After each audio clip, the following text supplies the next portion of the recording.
안녕하세요. 2020년도 1학기 사회심리학 강의에 오신 것을 환영을 합니다. 최근 코로나19 사태로 인해서 불가피하게 우리가 온라인 강의를 하는데요. 2주 동안은 우리가 이 녹화된 사회심리학 강의를 여러분이 시청을 하시고, 그리고 수업 시간에는 우리가 실시간 그 강의 방식으로 진행을 해서 여러분이 마치 그 플립트 러닝 식으로 수업 전에 미리 이 강의를 듣고 학습을 한 후 정규 수업 시간에는 함께 우리가 토론하는 그런 방식으로 진행을 하겠습니다. 그래서 오늘 처음으로 우리가 사회심리학을 소개하는 강의를 진행을 하도록 하겠습니다. 우선 그 구체적인 주제로 넘어가기 전에 이번 학기에 사회심리학을 강의하는 저를 소개하도록 하겠습니다. 저는 고려대학교 사회학과를 졸업을 하고 미국 시카고 대학교 사회학과에서 석사와 박사 그 학위를 취득하고 1992년부터 95년까지 미국의 그 캘리포니아 주립대 산타바바라 캠퍼스에서 아시아나 아메리칸 학과의 조교수로 가르치다가 95년부터 고려대학교 사회학과 교수로 재직 중에 있습니다. 제가 전공하는 분야는 이 사회심리학, 그리고 사회 갈등, 국제 이주, 이민 정책, 재외 한인 연구를 하고 있습니다. 그래서 그 주로 이렇게 이주라든지 소수자 그런 연구를 진행을 하고 있습니다.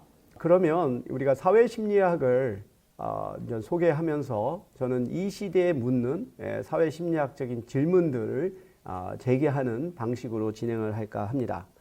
첫 번째 질문은 개인은 항상 합리적이고 이성적으로 판단하고 행동하는가? 저는 이 질문에 대한 하나의 그 구체적인 사례로 최근 우리나라뿐만 아니라 전 세계를 패닉 상태로 몰아넣은 코로나19 사태를 사례로 한번 들어서 설명을 할까 합니다. 이 코로나 사태에서 나타나는 사람들의 어떤 극도의 불안감, 또 경계심, 혐오, 이런 것들을 바라볼 때 정말로 우리 인간이 항상 합리적이고 이성적인 존재인가? 라고 하는 것에 대한 근본적인 질문을 하죠. 이와 같은 사회심리학적인 질문은 인간은 항상 합리적이고 이성적이다라고 생각하는 그런 기존의 통념, 특히 이제 경제학적인 이론이 기초하고 있는 것에 완전히 상치되는 거라고 볼 수 있겠죠. 그리고 두 번째 질문은 이 디지털 네트워크 시대에서 무한한 정보를 자유롭게 수집하고 교환할 수 있게 되었는데 사람들의 인식과 행동은 과거보다 합리적이고 민주적이 되었는가라고 하는 질문입니다.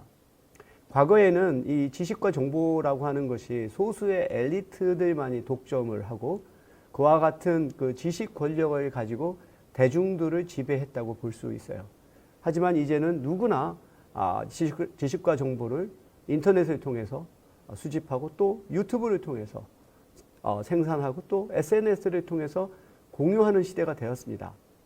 그렇다고 해서 우리가 과거보다 훨씬 더 합리적이고 이성적이 되었는가? 그렇지 않다라고 하는 사례를 최근에 이렇게 확산되고 있는 가짜 뉴스를 통해서 볼 수 있죠. 아무런 근거 없이 만들어진 가짜 뉴스가 사람들을 정말로 흥분시키고 증오하게 만드는 이런 것들을 바라볼 때 오히려 과거보다 그 합리적이고 민주적이 됐다라고 믿을 수 없게 만드는 요인이라고 볼 수 있겠습니다. 세 번째로는 개인적으로는 도덕적이고 관용적인 개인들이 집단을 이루게 되면 왜 비도덕적이고 폭력적이 될까라고 하는 질문입니다. 이 질문에 대한 답을 그 미국의 신학자인 그 라인홀드 니부어라고 하는 그 학자가 도덕적 인간과 비도덕적 사회라고 하는 책을 써서 설명을 했습니다. 보면 개인 수준에서는 상당히 민주적이고 도덕적인 사람들이 하나의 집단을 이루게 되면 훨씬 더 폭력적인 그리고 비도덕적인 하나의 집단으로 변하는 것을 우리는 최근 사태를 통해서도 확인할 수가 있습니다. 그 네 번째 질문은 전 세계에 확산되고 있는 이민자, 난민, 성소수자에 대한 편견, 혐오차별, 배제는 왜 일어나는가라는 것이죠. 지금 코로나 사태를 통해서 처음에는 중국인에 대한 혐오 표현, 다음에는 국내에 있는 중국 동포, 또 신천지 교인, 또 지역적으로는 대구 경북에 대한 사람들의 두려움, 혐오 표현이 갈수록 확대되고 있죠. 근데 우리가 이렇게 누군가에게 하나의 책임을 전가하는 희생양을 찾는 것은 이런 공포 상태에서 일반적으로 나타나는 현상입니다. 근데 여기서 우리가 굉장히 주의해야 될 것은 가해자가 피해자가 될 수 있고 또 피해자가 또 가해자가 될 수 있다는 거죠. 이 바이러스에는 국경이 없다고 하죠. 또 국적이 없다고 그럽니다. 그렇기 때문에 누군가를 하나의 타자화시키고 그 집단에게 책임을 전가하는 그런 행위는 언제든지 부메랑이 돼서 자기에게 돌아올 수가 있어요. 우리가 중국인에 대한 하나의 책임을 묻고 혐오 표현을 하는데 외국에 나가면 중국인과 한국인이 구별이 안 되고 동양인에 대한 혐오 표현으로 이렇게 발전할 수가 있는 것이죠.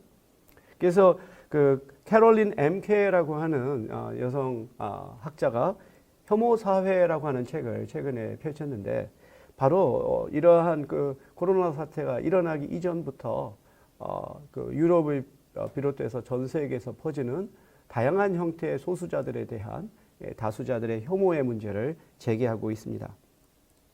다섯 번째 질문은 여전히 우리 사회에서 중요한 화두이면서 키워드라고 할 수 있는 세대의 문제죠. 과거 1960년대부터 그다음에 80년대까지 우리 한국 사회에 굉장히 고성장을 이뤘죠. 그 시대에 태어나서 또 한국 사회의 경제 발전의 주역이 되고 또 혜택을 받았던 세대가 우리가 베이비붐 세대라고 볼 수 있어요. 이 베이비붐 세대는 그들의 가치관을 저는 성취지향적이다라고 봅니다. 그래서 뭔가 열심히 노력하고 근검절약하고 그러면은 더 나은 미래가 있을 수 있다라고 하는 하면 된다라고 하는 가치관, 그리고 물질주의 가치관이 굉장히 팽배하죠. 반면 그들의 자녀 세대를 우리가 에코 세대 또는 밀레니엄 세대라고 부르거든요. 근데 밀레니엄 세대가 지금 현재 살고 있는 한국 사회는 경제 성장률이 2%, 3%에 못 미치는 저성장 사회죠. 그래서 열심히 일한다고 미래가 보장될 수 없는 그런 사회가 되었습니다. 이러한 사회를 살아가는 젊은 세대는 불확실한 미래를 위해서 어떤 장기간의 투자를 하기보다 현재 누릴 수 있는 확실한 행복을 추구하려고 하는 이런 가치관을 갖게 되었죠. 그리고 이들은 부모 세대보다 훨씬 더 환경이라든가 사회적 공헌이라든가 와 같은 타인물주의적인 가치관을 더욱더 중요하게 여기는 그런 세대라고 볼 수 있습니다. 이러한 서로 다른 가치관을 가진 두 세대가 지금 공존하고 있는 이 상황에서 또 세대 간의 갈등, 이런 문제도 발생할 수 있습니다. 마지막으로 다인종, 다민족, 다문화 사회에서 서로 다른 출신 배경과 가치를 가진 사람들은 어떻게 공존할 수 있는가라고 하는 질문입니다. 지금 우리 한국에는 외국인이 한 260만 명을 돌파를 해서 전체 한국 인구의 5%가 이러한 이주 배경을 가진 사람들로 구성되어 있어서 명실공히 다문화 사회로 진입했다고 볼 수 있습니다. 과거 우리나라는 혈통이나 민족이나 문화가 동질적인 사람들로 구성되어 있는 이런 동질성에 기초한 사회적인 연대가 중요했는데 이제는 혈통과 문화가 다른 이질적인 사람들로 구성된 사회에서 더 이상 동질성에 근거한 사회 통합은 불가능해졌다. 그렇다고 한다면 이 다문화 사회에서의 사회 통합의 원리는, 새로운 원리는 무엇이 될 것인가 라고 하는 것이 굉장히 우리 사회의 중요한 질문이라고 볼 수 있겠습니다. 이와 같은 질문을 통해서 대략 사회심리학이 어떤 것인가를 제가 설명을 했는데요. 좀 더 이걸 구체적으로 정의를 하자면 사회심리학은 개인의 심리가 그의 고유하고 독특한 특성이라기보다 그가 속한 사회문화적 환경에서 형성된 정형화된 산물, 패턴 프로덕트라고 하는 관점을 취한다는 겁니다. 심리학이 좀 더 개인의 개별적인 하나의 심리적인 현상이나 특성에 초점을 둔다면 사회심리학은 그 개인의 심리가 어떻게 사회적 환경에 의해서 형성이 되고 변화가 되느냐에 더 초점을 볼 수 있겠습니다. 그래서 저는 이 사회 심리를 토양에 비유하고 싶은데요. 우리가 같은 나무라 할지라도 어느 땅에 심어지느냐에 따라 그 나무가 잘 자랄 수도 있고 자라지 못할 수도 있죠. 마치 사회 심리는 토양과 같다고 볼 수 있어요. 그래서 같은 제도라 할지라도 그것이 어느 사회 문화적 환경에서 운영되느냐에 따라 성공적일 수도 있고 실패할 수도 있는 거죠. 뭐 예를 들어서 우리가 성과제라고 하는 제도는 서구와 같이 개인주의와 또 능력주의가 일반적인 사회에서는 잘 작동할 수 있지만 이 집단주의와 연고주의 그리고 어떠한 집단에 있어서의 조화를 중시하는 한국 사회에서는 이게 제대로 작동하기가 어렵죠. 이것은 집단 간에 있어서의 조화를 또는 단합을 해칠 수도 있는 것으로 여겨질 수 있습니다. 그러다 보니까 한국 사회에서는 일종의 성과제가 운영되더라도 무늬만의 성과제가 운영된다고 볼 수 있죠. 예를 들어서 돌아가면서 일종의 인센티브를 받는 방식인 거죠. 그래서 성과제를 실행을 하지만 상당히 한국적인 방식으로 이것이 운영이 된다고 볼 수 있습니다. 따라서 한 사회 심리를 이해하는 것은 이 사회 문제의 해결과 사회 발전의 지혜를 얻는데 매우 필수적인 조건이다라고 말을 할 수가 있겠습니다. 특히 뭐 경영학이라든지 또는 행정학이라든지 등등에서 아무리 서구에 발전된 제도라 할지라도 그것을 한국의 사회 문화적인 토양 속에서 잘 운영될 수 있도록 우리가 설계를 해야 그것이 효과를 거둘 수 있다라고 볼 수 있겠죠. 그래서 사회심리학은 개인의 심리적인 과정, 예를 들어서 학습이나 동기나 태도, 감정, 성격 이런 것이 사회적인 환경, 성이라든지 연령이라든지 인종 및 민족, 지역, 문화와 관습, 계급, 계층, 정치 체계 등과 상호작용을 연구하는 학문이라고 볼 수 있어요. 그래서 결국은 사회심리학은 개인, 그 다음에 환경, 그리고 그들 간의 상호작용, 이거 세 가지 키워드를 우리가 중심으로 설명한다라고 이해하면 좋겠고, 또한 이 분석의 단위가 개인 수준이라기보다 집단 수준에서의 사회심리에 더 초점을 맞춘다라고 하는 거죠. 한 개인의 독특한 하나의 기질이라든지 또는 이상 행동이 아니라 그런 같은 특성을 공유한 사람들 또는 그러한 집단과 다른 집단 간의 관계에서 나타나는 사회 심리적인 현상, 이것이 이제 사회 심리학의 주제라고 볼 수 있겠습니다. 이번 학기에 제가 사회 심리학을 강의하면서 강의의 목표는 세 가지가 있습니다. 첫 번째는 사회 심리학의 주요 이론과 개념을 이해하는 겁니다. 이것은 마치 우리가 사회 심리학이라고 하는 집을 지을 때 그것을 구성하는 하나의 벽돌 또는 철근 또는 뭐 콘크리트 이런 것이 되겠죠. 그래서 사회 심리학에 있어서의 핵심적인 개념이라든가 이론을 우리가 공부를 하고요. 두 번째로는 서구 사회에 있어서의 사회 심리적인 현상에 대한 경험적인 연구들을 소개할 겁니다. 그리고 세 번째로는 한국 사회의 사회 심리적인 현상을 우리가 분석을 할 거예요.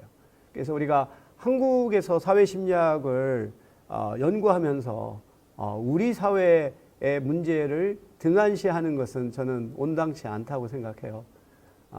하지만 또 우리 것만 이렇게 또 초점을 맞추는 것도 올바르지 않다.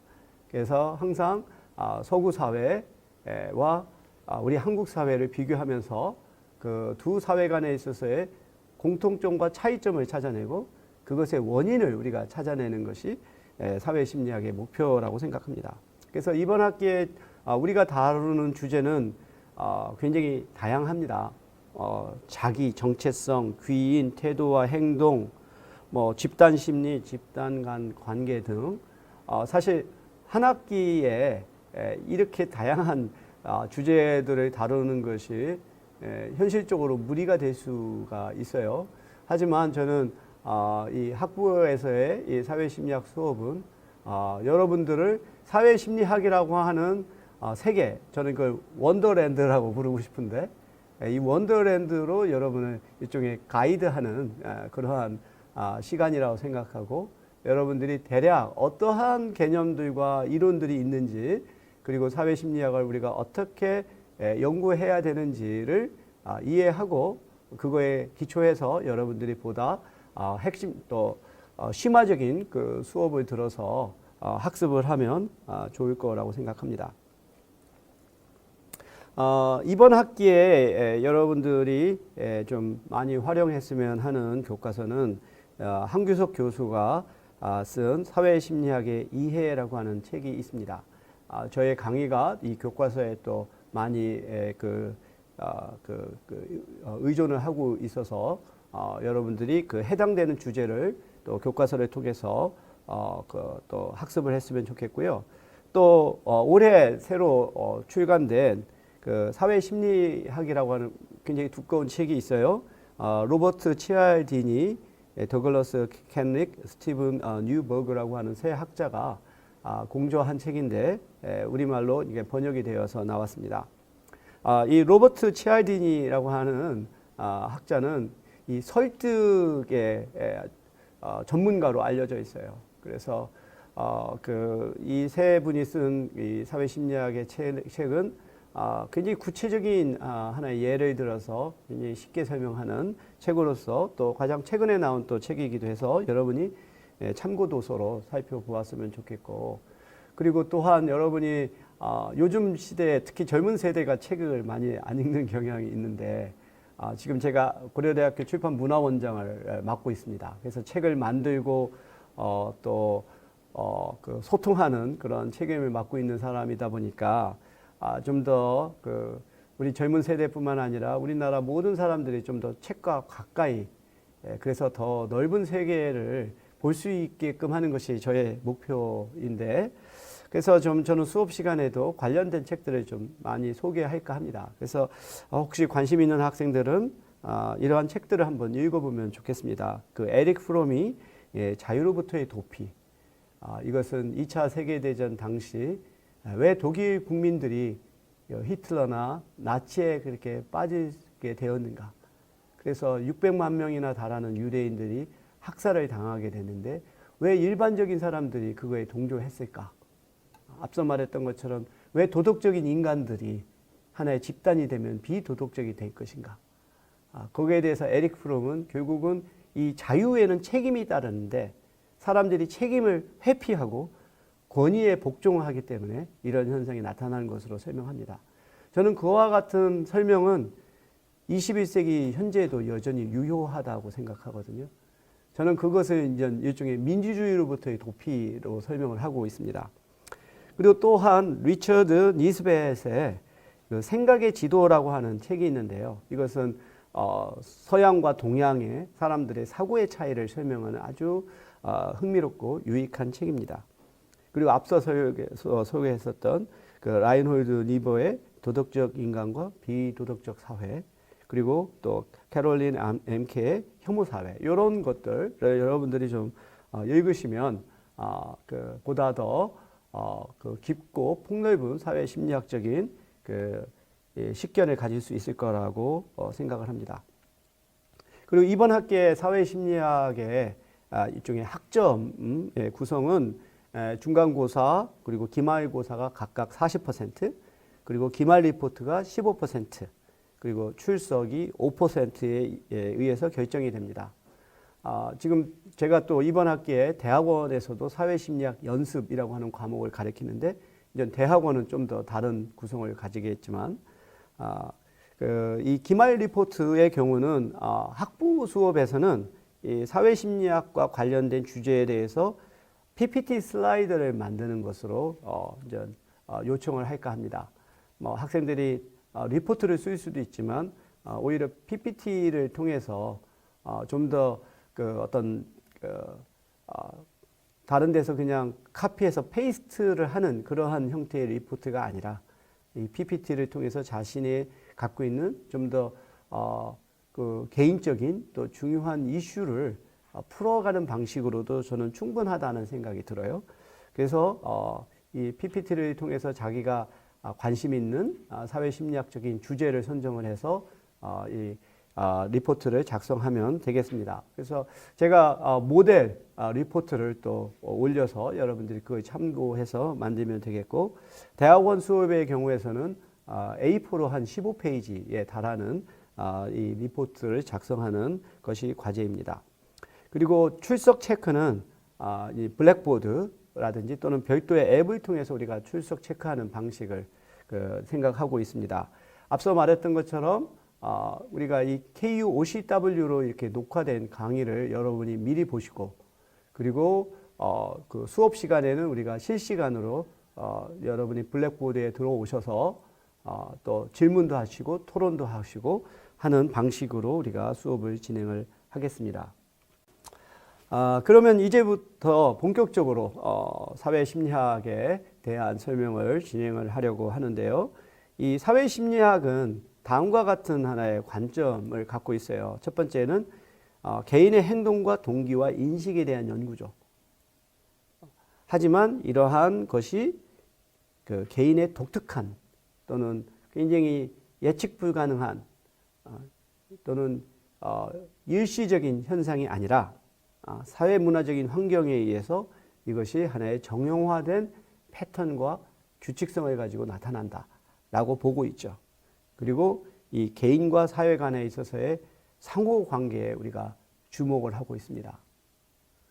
어떻게 보면 심리학은 개인에 초점을 둔다고 볼 수 있죠. 하지만 또 사회학은 또 이 환경에 더 초점을 두고 있어요. 좀 더 사회학이 좀 더 구조적인 것에 더 무게중심을 두고 심리학이 개인적인 것에 무게중심을 둔다면 사회심리학은 이 개인과 사회의 연결고리, 저는 일종의 교량이라고 보는데 이것의 연결고리에 더 초점을 두고 있어요. 그래서 이 사회심리학은 어떻게 보면 바로 개인적인 현상과 사회적인 현상을 연결시켜서 설명할 수 있는 굉장히 유용한 하나라고 생각하죠. 그리고 네 번째로 사회심리학은 이 문화적인 차이에 주목을 하고 있습니다. 그 과거에는 마치 그 서구에서 개발된 사회심리학적인 이론, 개념들이 모든 사회 문화에 보편적으로 적용되는 것으로 생각을 했었어요. 그러던 것이 이제 1960년대 이후로 이제 사람들이 이주가 활발해지고 또 문화 간에 있어서의 교류가 증가하면서 이런 문화적인 차이가 개인의 심리적인 현상과 과정에 영향을 미친다는 것을 깨닫게 되면서 이 문화심리학 또는 비교문화심리학이 발전하게 되었는데, 바로 이제 사회심리학은 이러한 그 모든 문화에 보편적으로 적용되는 것이 아닌 문화들 간에 다양하게 어떠한 그 차이를 보이는 그런 현상에도 주목을 하고 있습니다. 그래서 이렇게 바로 개인과 사회 두 간의 상호작용을 우리 사회심리학에서 주목을 한다라고 볼 수 있겠죠. 뭐 이 시점에서 저는 또 이 사회심리학의 하나의 가치, 유용성에 대해서도 한번 얘기를 하고 싶어요. 저는 이 사회심리학은 개인을 보다 성찰적인 존재로 만드는데 매우 유익하다고 생각해요.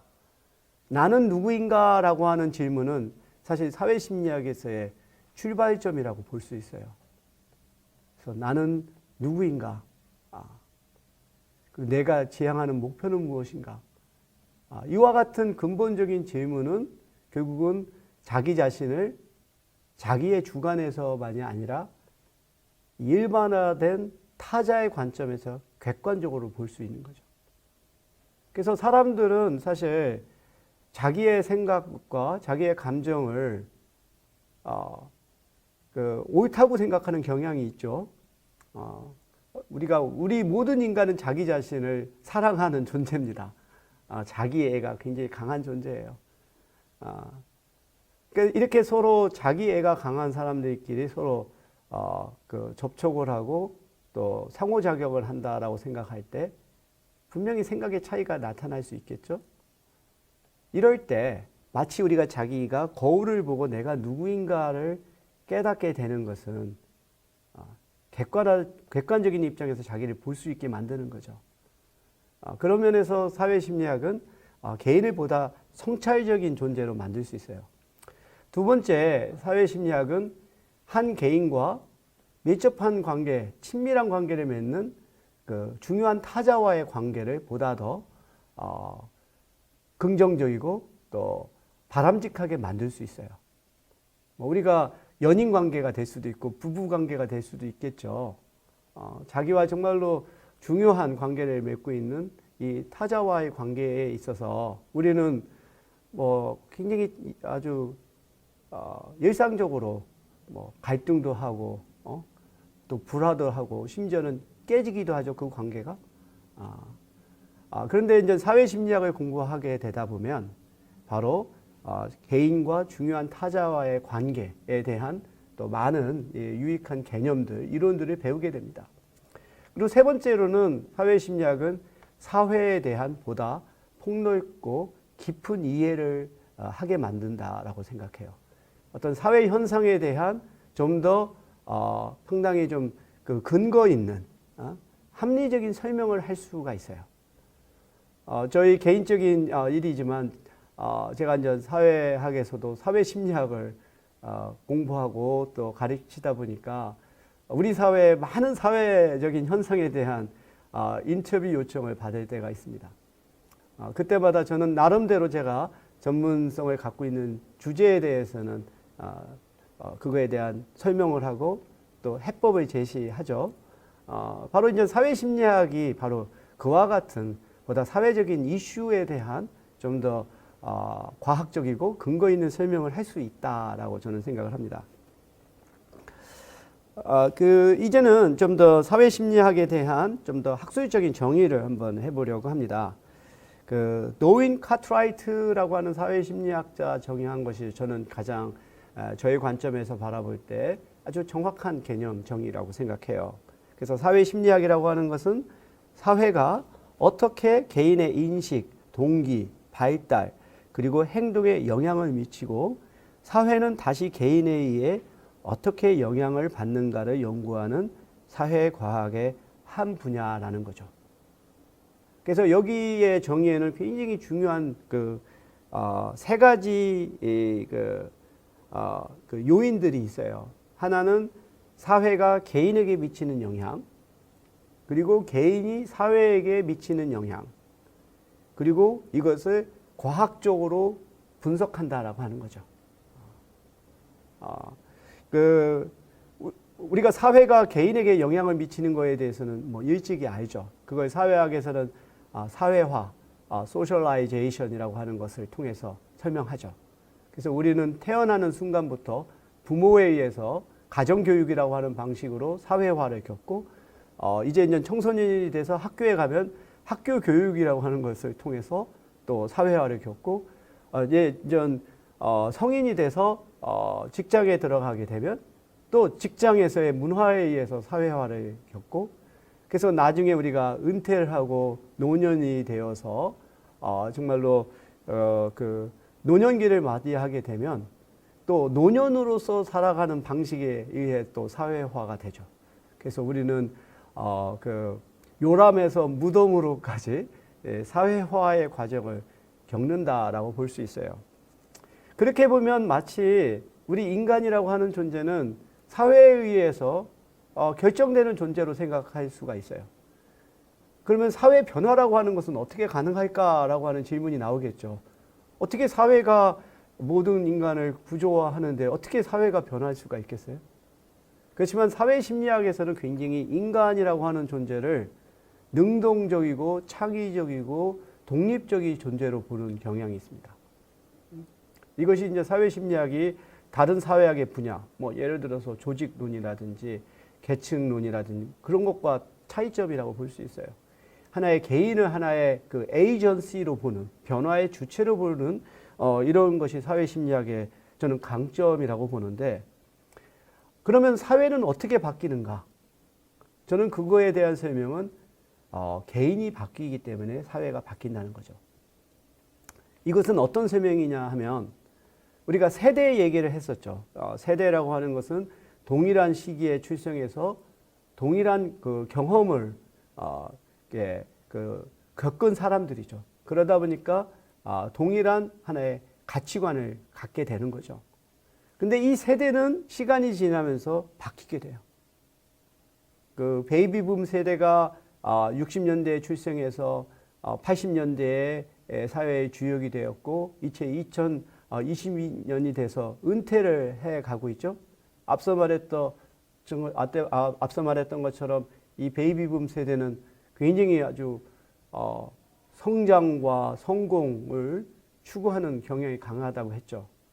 근데 그들의 자녀 세대는 상대적으로 행복, 또 자기 실현, 또는 사회적 가치 이런 것들을 중시하는 사람들이죠. 그래서 베이비붐 세대를 지금 와서 사람을 바꿀 수는 없어요. 이미 형성된 가치관을 교육을 통해서 바꾼다는 것은 거의 불가능하다고 볼 수 있는데 사람은 바꿀 수가 없지만 동일한 사람을 새롭게 바꿀 수는 없어도 다른 가치관을 가진 사람들이 그 사회의 주역이 되었을 때 그들은 사회를 바꾸게 되는 거죠. 그래서 저는 사회 변화를 그런 식으로 설명을 합니다. 사람들이 생각이 바뀌어서 사회가 바뀌는 것이 아니라 사람 자체가 바뀌니까 사회가 변화한다라고 하는 거죠. 바로 이런 것이 이제 바로 개인과 사회 간에 있어서의 아주 복잡한 상호작용이라고 볼 수가 있습니다. 이 사회심리학이라고 하는 이 개념은 1908년에 두 명의 사회심리학자가 각각 사회심리학이라고 하는 책을 출판하면서 본격적으로 사용이 되었어요. 이 윌리엄 맥두걸이라고 하는 영국 출신의 심리학자가 1908년에 이제 사회심리학, 소셜 사이콜로지라고 하는 책을 출판을 했는데 그는 이 사회심리학을 좀 더 이 개인에 더 초점을 둔 그러한 학문으로 생각을 했습니다. 그래서 어떤 사람들의 마음, 그리고 이것은 하나의 선천적인 하나의 기원을 갖고 있다라고 하는 거죠. 본능과 같은 거. 사람들이 예를 들어서 어떤 공포심을 갖는 거, 혐오를 갖는 거, 이런 것들은 인간이 하나의 진화 과정에서 체득하고 이것이 이제 세대를 거쳐서 계승되는 하나의 본능적인 하나의 경향이다라고 보는 거죠. 뭐 예를 들어서 우리가 이제 호감 또는 매력과 같은 개념에서 왜 사람들은 더 잘생긴 사람을 좋아할까? 이런 것들은 그 하나의 아까 말했던 것처럼 오랜 진화 과정에서 그 사람들이 체득한 하나의 선천적인 경향이다라고 설명을 하는 거죠. 그 반면 에드워드 로스라고 하는 미국의 그 사회 심리학자는 보다 더 사회적인 힘에 더 초점을 두었어요. 이것이 하나 사람들이 보이는 행동이 하나의 선천적인 경향이라기보다 이것은 그 시대의 사회 문화적인 하나의 산물이다라고 하는 생각을 갖는 거죠. 뭐 대표적인 것이 하나의 패션, 유행과 같은 거죠. 왜 어느 시대에는 그 롱팬츠가 유행하다가 어느 시기에는 숏팬츠가 되고 그 유행어도 굉장히 많이 바뀌죠. 요즘 가장 유행하는 말이 계획이 있구나라고 하는 말일 것 같아요. 영화 기생충에서 나온 너는 계획이 있구나 하는 이 문구가 뭐 사방에서 다 쓰여지고 있죠. 그래서 이런 유행이라고 하는 것도 바로 어떻게 선천적인 경향으로 설명할 수 있겠습니까? 바로 그 시대의 하나의 문제 상황을 잘 캐치하기 때문에 그 유행어가 나오는 거죠. 우리나라 사람들은 굉장히 그런 면에서 창의적인 사람이라고 생각돼요. 요즘 코로나 바이러스로 인해서 확진자가 굉장히 경계하는 공포스러운 말이죠. 근데 그 확진자도 무섭지만 또 하나의 종류가 확진자라고 하더라고요. 사람들이 외부로 나가지 않다 보니까 집안에서만 계속 있게 되고 그러면서 살이 확실하게 찐 그런 사람을 확진자라고 부르고 확진자의 동선이 지금 또 인터넷상에서 떠들고 있어요. 소파에서 식탁, 식탁에서 냉장고, 침대, 다시 또 소파로 가는 이런 확진자들의 동선이라고 하는 유행어가 나오고 있던데 바로 이런 것이 그 사람들이 다 공감하고 있는 문제를 잘 캐치해 주니까 유행이 되는 거죠. 이런 것은 어떻게 우리가 본능으로 설명할 수 있겠습니까? 그래서 에드워드 로스는 바로 이러한 그 사회 심리적인 현상에 있어서의 하나의 사회적인 그 요인에 초점을 두었다라고 볼 수 있겠습니다. 그래서 이제 사회 심리학적인 이 연구에서는 우리가 사회학적인 사실이라고 하는 우리가 그 에밀 드류켐이 말했던 이 개념에 굉장히 기초하고 있죠. 결국은 이러한 사회 심리적인 현상 그 자체는 사람들 간의 상호작용을 통해서 만들어지지만 일단 그것이 만들어지고 나서는 그것 자체가 하나의 영향력이 돼서 사람들에게 엄청난 그 힘을 가하게 되는 거죠. 그래서 이제 사회학적인 연구는 바로 이와 같은 사회학적인 사실에 우리가 초점을 둔다고 볼 수 있습니다. 저는 하나의 우리 한국적 상황에서 사회학적인 사실로 들 수 있는 게 외모주의라고 볼 수 있어요. 그 영어로는 또 루키즘이라고 부르죠. 그래서 우리는 사람을 평가할 때 그 사람의 외모를 가지고 이렇게 판단하는 그 경향이 좀 유달리 강하다라고 볼 수 있어요.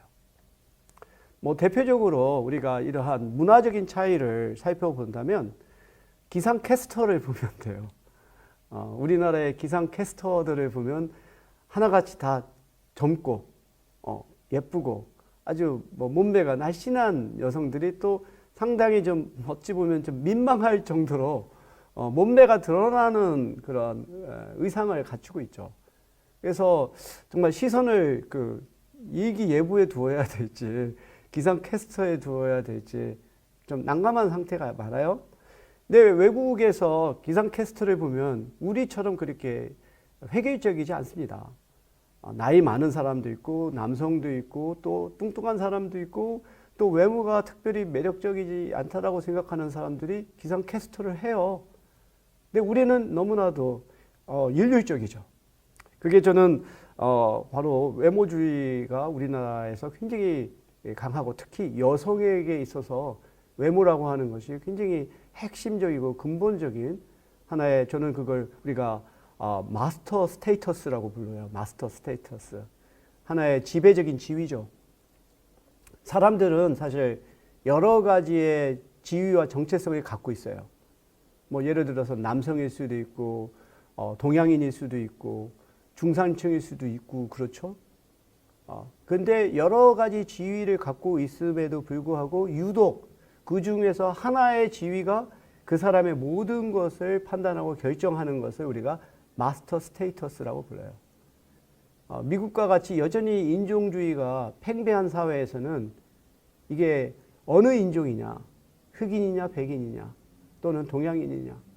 그래서 흑인이 아무리 교육을 받고 또 전문직이라 할지라도 흑인이라고 하는 지위로 인해서 대접을 받지 못하는 이런 것들이 마스터 스테이터스라고 한다면 나는 우리 한국에서는 외모가 그와 같은 역할, 특히 여성에게 있어서는 그와 같은 힘을 갖고 있다라고 봐요. 그래서 저는 그와 같은 것이 나름대로 우리 한국의 오랜 좀 역사와 전통과 연계되어 있다라고 생각합니다. 우리는 일찍이 신원서판 해서 제일 먼저 신이 나오죠. 그 사람의 외모, 말, 글쓰기 판단하는 이것이 이제 사람의 됨됨이를 평가하는 기준인데 제일 먼저 나오는 게 신체예요. 그리고 우리는 굉장히 체면을 중시 여기는 전통을 갖고 있잖아요. 그리고 또 가부장적인 사회 문화에서 여성의 상품화가 이루어지고 있는 이것이 이제 성형 산업을 발전시키게 되는 계기가 되는 거죠. 제가 개인적으로 사진을 또 취미로 여기고 또 제가 하는 뭐 사회 심리나 또 국제 이주나 다문화 연구를 할 때 사진을 연구와 또 교육에 굉장히 그 중요한 매체로 활용을 하는데요. 그러다 보니까 주위를 다니면서 관심이 가는 그런 것을 찍기도 하고 그래요. 제가 수년 전에 동대문 역사문화공원을 가다가 벽에 걸려 있는 광고판을 봤어요. 이게 화장품 광고인데 왕후라고 하는 브랜드의 화장품 광고인데 거기에 뭐라고 써 있냐면 여자의 피부는 권력이다라는 그런 광고 문구가 있었어요. 저는 이게 바로 한국 사회에서 외모주의, 특히 여성에 있어서 외모의 중요성을 보여주는 예가 아닌가 싶습니다. 그리고 또한 제가 그 강남구의 논현동 신사역에서 또 이런 BK 성형외과라고 하는 아주 종합 성형외과의 광고판을 보았는데요. 그래서 이것을 제가 찍고 한국사회학회에서 한때 사진전을 연 적이 있는데 제가 이것을 출품을 했어요. 그래서 저는 그걸 성형천국, 코스메틱 패러다이스라고 마치 시네마 천국처럼 그런 제목으로 그 광고판을 사회 심리적으로 설명을 했습니다. 한번 제가 읽어보겠습니다. 한국에서 외모는 개인의 특성뿐만 아니라 개인의 능력으로까지 받아들여진다. 치열한 경쟁 사회에서 개인들은 사회적으로 매력 있게 보일 수 있는 외모를 만들기 위해 기꺼이 고비용과 고위험의 성형수술을 감행한다. 이로 인해 한국은 전 세계에서 인구 대비 성형수술률이 가장 높은 나라이다. 성형에 대한 폭발적인 욕구는 BK 성형외과와 같은 종합 성형수술병원을 낳았다. 진정한 원스톱 서비스를 제공하는 이 병원은 지하 주차장에 도착해서 그 다음 층에서 접수하고 계속 한 층씩 올라가면서 상담하고 치료하고 수술을 준비하고 수술을 한 다음에 회복하고 입원하는 순서를 밟는다. 한국의 성형 문화는 남들과 달라지기보다 오히려 닮아지려는 집단 규범의 동조로 볼 수 있다. 라고 저는 설명을 합니다.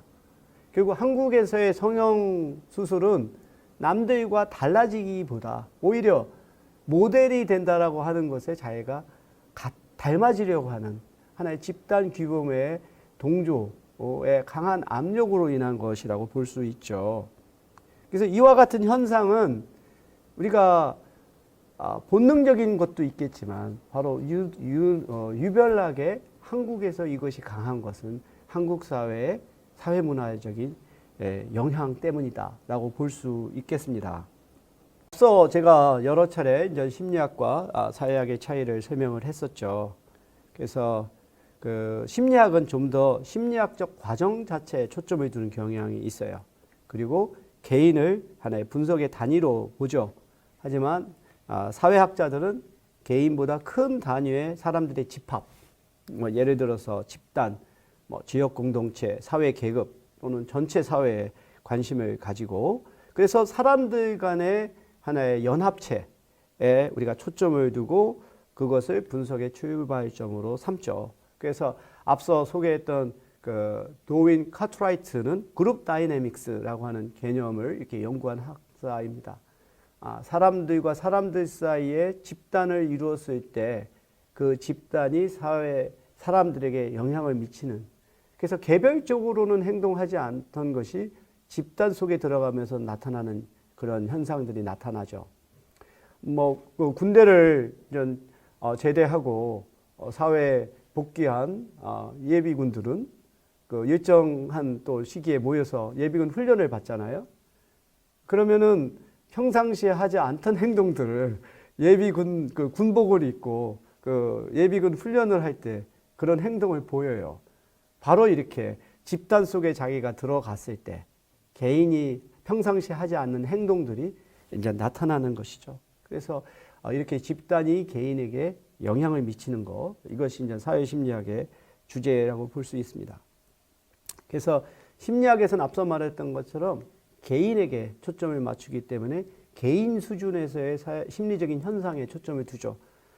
그래서 우리가 사회심리학을 이번 학기에 배울 때 처음 출발점은 바로 개인 수준의 심리학적인 현상과 메커니즘에 출발할 겁니다. 예를 들어서 지각, 추론, 동조, 대인 매력, 귀인. 귀인이라고 하는 것은 어떤 원인을 찾는 거예요. 어떤 결과가 일어났을 때 그것의 원인의 무엇인가를 찾는 과정을 귀인이라고 부르는데, 우리가 결과를 어떻게 해석하느냐에 따라 앞으로 취할 행동이 달라지죠. 심지어 우리가 느끼는 감정도 달라져요. 예를 들어서 사랑하는 사람의 죽음, 이렇게 사랑하는 사람의 죽음이라고 하는 하나의 결과를 놓고 우리가 그것을 어떻게 해석하느냐에 따라 그 사람의 감정이 달라지죠.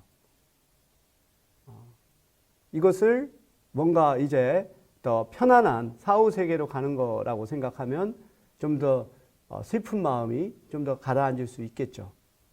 하지만 뭔가 그 아쉬움이 계속 남는 것으로 본다면 거기서 쉽게 벗어나기 어려울 거예요. 또는 우리가 어떠한 것을 추구했는데 그 목표를 달성하지 못했을 때, 실패했을 때 그것도 우리가 어떻게 해석하느냐에 따라 달라질 수 있어요. 이걸 만약에 남의 탓으로 돌리면, 부모 탓으로 돌리면 부모에 대한 원망이 나오죠. 하지만 이것을 자기 탓으로 돌리면 더욱 분발하게 될 수 있죠. 그래서 우리가 정말로 어떻게 원인을 찾느냐가 매우 중요합니다. 그리고 또 공격이 있을 수 있죠. 혐오 차별도 공격일 수 있어요. 하지만 또 이타적인 행동도 나오죠. 오늘 제가 오면서 라디오 방송을 들었는데 그 인천에 있는 초등학생들 한 12명이 계속해서 용돈을 모아서 여행을 가기로 했대요. 그러다 코로나 사태를 보고서 그들이 모은 돈을 우리 돈으로 따지면 한 그래도 100만 원 정도 가량이 되는 돈이던가 보던데, 그것을 여행 계획하지 않고 어느 기관에 기부를 해서 코로나 그 사태를 해결하는 데 써달라고 이렇게 어린아이들이 기부를 했다고 합니다. 그러면 사람들은 왜 이기적인 존재고 자기만을 생각하는 것으로 생각하는데 이타적인 행동은 왜 할까? 이 아이들은 타고날 때부터 이런 이타적인 생각을 가졌던 사람일까? 아니면 이들은 어떠한 그 교육을 통해서 그런 생각을 가졌을까?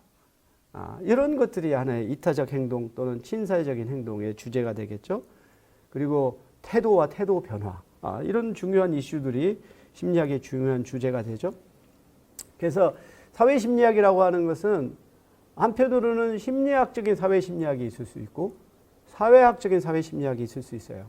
그래서 실제로 우리 고려대학교 심리학과에는 사회심리학이라고 하는 과목이 개설되어 있어요. 우리 고려대 심리학과는 전국에서도 굉장히 아주 훌륭한 학과이고 훌륭한 또 학자들이 많고 또 이러한 그 사회심리학, 문화심리학을 또 연구하시는 훌륭한 학자들이 많습니다. 이렇게 심리학적인 사회심리학의 관점에서 사회심리학은 어떻게 정의가 되냐면, 고든 올포트라고 하는 아주 대표적인 심리학자는 개인들의 생각, 감정, 행위가 실제적이든 가상적이든 타인의 존재에 의해서 영향받는가를 이해하고 설명하기 위한 시도라라고 설명을 했어요. 바로 이게 여기서는 이제 개인과 사회라기보다 개인과 타자의 관계죠. 그래서 자기 옆에 실제로 타인이 존재하든 또는 가상적으로 생각하든 간에 타인의 존재가 개인에게 영향을 미치는 것을 연구하는 거죠. 뭐 예를 들어서 우리가 어린 아이가 어떤 행동을 하는데 내가 이 행동을 해야 할까 말까를 결정할 때 그가 판단의 근거는 뭘까요? 한편으로는 자기가 그 행동을 하면 어떤 보상과 처벌이라고 하는 하나의 것을 판단을 해서 행동을 할 수 있죠. 예를 들어서 어떤 시험을 준비한다고 할 때 시험 공부를 하면 좋은 성적을 얻으면 엄마한테 어떤 보상을 받을 수 있다라고 하는 생각이 시험 공부를 하게 하는 하나의 동기가 될 수 있겠죠. 그런데 이 아이가 좀 더 성숙하게 되면 자기가 어떤 행동을 했을 때 그거에 대한 즉각적인 보상과 처벌이 아닌 하나의 가상적인 타인의 존재에 의해서 행동을 하게 돼요. 아, 내가 이러면 엄마가 실망할 거야. 내가 이렇게 행동하면 엄마가 기뻐할 거야. 당장 엄마가 옆에 없어도 이런 가상적으로 생각하는 것이 그 사람의 행동에 영향을 미칠 수 있죠. 그래서 이렇게 심리학자들은 바로 이렇게 개인과 또 중요한 타자와의 관계에 더 초점을 둔다라고 볼 수 있겠습니다. 반면 사회학자들은 더욱더 광범위한 사회 현상에 관심을 갖죠. 역할, 사회화, 사회운동, 집합행동, 일탈, 건강, 직업, 사회이동 등등. 그냥 그렇기 때문에 사실 사회적인 이슈는 사실 개인적인 이슈라기보다 좀 더 큰 범위에서의 현상들이잖아요. 뉴스에서 보도되고 또 미디어에서 관심을 갖고 또 그거에 대한 설명을 요구하는 것들은 사실 심리적인 현상이라기보다 사회적인 현상이고 그거에 있어서는 사회심리학보다 더 적합한 설명을 할 수 있다라고 생각을 해요. 최근에 코로나 사태로 인해서 제가 언론에서 많이 인터뷰 요청을 받고 또 방송에서도 인터뷰 한 적도 있어요. 가장 최근의 것은 SBS에서 그 신천지와 같은 이러한 이단 종교에 왜 젊은이들이 빠지는가 라고 하는 것에 대해서 취재 요청을 했는데 제가 지금 고민을 하고 있어요. 내가 정말 이런 것까지 전문적으로 연구를 하지 않았는데 할 수 있을까라고 하는 고민을 하고 있지만 나름대로 우리가 사회심리학적으로 설명할 수 있죠. 저는 이런 현상에 대한 하나의 기본적인 사회심리학적인 설명은 기존 체제가 어떠한 만족과 의미를 주지 못하는 상황에서 이러한 신천지와 같은 어떤 신흥 종교 또는 이단 종교가 그 틈을 파고 들어간다는 거죠. 그래서 여기서 말하는 기존 체계는 일종의 기성 종교라고도 볼 수 있어요. 어떠한 기성 교회들. 이게 신앙 공동체라고 말은 하지만 실질적으로 보면은 다른 사회 조직과 다를 바가 없고 저는 그들만의 리그라고 하는 말을 쓰고 싶어요. 그래서 우리나라에서의 일반 교회에 다니는 교인들은 나름대로 사회적으로 인정받고 또 그들 간에 같은 지위를 갖고 있는 사람들이 일종의 공유하는 그러한 모임이 아닌가.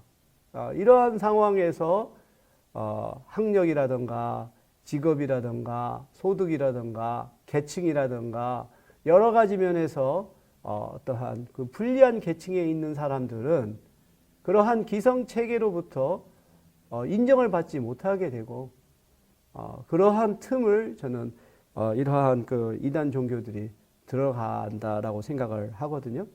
이런 현상들은 굉장히 사회학적인 설명을 할 때 가능한 거죠. 이런 그런 차이들을 볼 수 있습니다.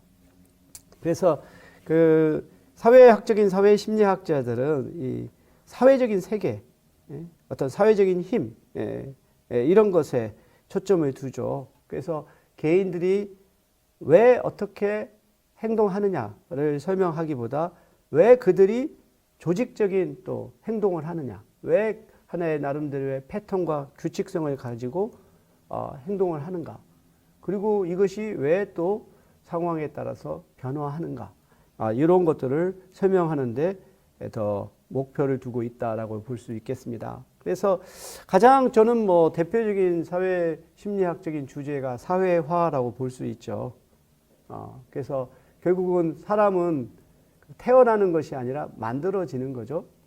그래서 페미니즘의 학자들은 성이라고 하는 것은 이게 선천적으로 타고나는 것이 아니라 사회적으로 만들어진다라고 하는 거죠. 남성과 여성, 이것은 결국은 어렸을 때부터 청소년기, 성인기를 거치면서 남성으로서 적합한 생각과 행동, 여성으로서 적합한 태도와 행동을 갖게끔 교육이 되기 때문에 만들어지는 것이지 그것이 처음부터 그렇게 형성된 것은 아니다라는 관점을 취하게 됩니다. 그래서 그 앞서서 말했던 것처럼 사회심리학적인 주제가 개인들이 사회 집단에 참여하면서 생기는 이 사회적인 경험, 그리고 타자들과의 상호작용, 그리고 사회적 경험과 타자들과의 상호작용에 미치는 문화적 환경의 영향, 그리고 상호작용을 통해서 발현되는 사회구조, 이러한 것들이 이제 사회심리학적인 주제라고 볼 수 있어요. 그래서 보통 우리가 사회심리학은 사회구조라고 하는 것에 관심이 없는 것으로 생각하는 경향이 있죠. 그래서 이 사회구조라고 하는 것은 사회심리학의 주제라기보다 어찌 보면 조금 더 그 구조적인 그러한 사회학들, 뭐 계층론 또는 조직론 이런 식으로 설명하죠. 하지만 사회심리학의 관점에서도 사회구조를 설명할 수 있어요. 그래서 그 앞서 말했던 것처럼 어떻게 사회 변화가 가능한가? 어떻게 구조화된 것이 그 스스로 바뀔 수가 있겠습니까? 그거에 대한 굉장히 적절한 설명을 사회심리학이 할 수 있어요. 사회 구조를 구성하는 구성원들이 변화하면서 사회 구조가 바뀐다라고 우리는 설명할 수가 있죠. 근데 이제 사회심리학에는 또 우리가 두 가지의 서로 다른 관점과 접근법이 있어요. 하나는 성격과 사회 관점이라고 하는 그러한 그 접근 방식이 있고, 또 한 가지는 이 상징적 상호작용론이라고 하는 또 하나의 접근법이 있습니다.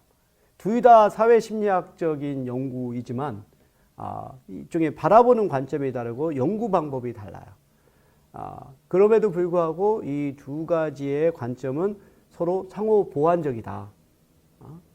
예를 들어서 성격과 사회의 관점은 보다 더 좀 구조적인 측면을 강조하는 사회심리학이라고 하면, 상징적 상호작용론은 개인에 있어서의 능동성에 더 초점을 둔 사회심리학이다라고 보면 됩니다. 그래서 이 두 가지의 관점을 우리가 잘 이해하는 것이 중요한데요. 먼저 이 성격과 사회의 관점은 그 개인적인 특성과 사회의 특성을 사회심리학의 주된 연구 과제로 바라보고, 그 사회 내에서의 개인의 지위가 그의 특성이나 태도, 가치에 미치는 그 영향을 연구합니다.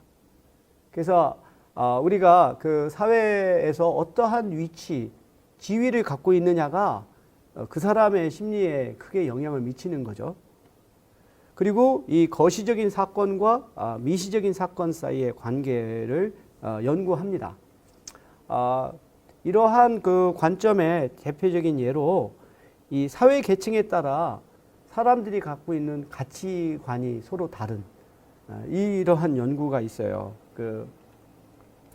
멜빈 콘이라고 하는 그 존스 홉킨스 대학교 사회학과 교수였던 분이 어떤 연구를 했냐면, 그 사회 계층이 부모의 가치관과 자녀의 양육 방식에 미치는 영향을 연구했어요. 그래서 사회학에서는 SES 모델이라고 하는 게 있어요. Socio Economic Status 모델. 그래서 사회학에서 굉장히 중요한 것은 사실은 한 개인이 사회에서 어떠한 사회 경제적인 지위 또는 성취를 이룩했느냐 뿐만 아니라 이것이 다음 세대, 자녀 세대에게 어떻게 계승이 돼서 이 계층이 더 공고화되는가, 아니면 계층이 변하는가, 이것에 그 관심이 있다고 봐요. 그래서 이 불평등의 문제, 계층의 문제는 사회학에서의 핵심이 되는 건데, 이렇게 그 세대 간에 있어서 그 계층 이동에 대한 지금까지의 대표적인 설명이 바로 SES 모델이에요. 그러니까 부모의 지위가 자녀의 지위로 계승이 됨에 있어서 교육이라고 하는 것이 하나의 매개 요인이 되는 거죠. 부모가 학력이 높고 또 부모가 그 소득이 많아도 그것을 합법적으로 자녀에게 계승할 수 있는 방법은 교육이라고 하는 거죠.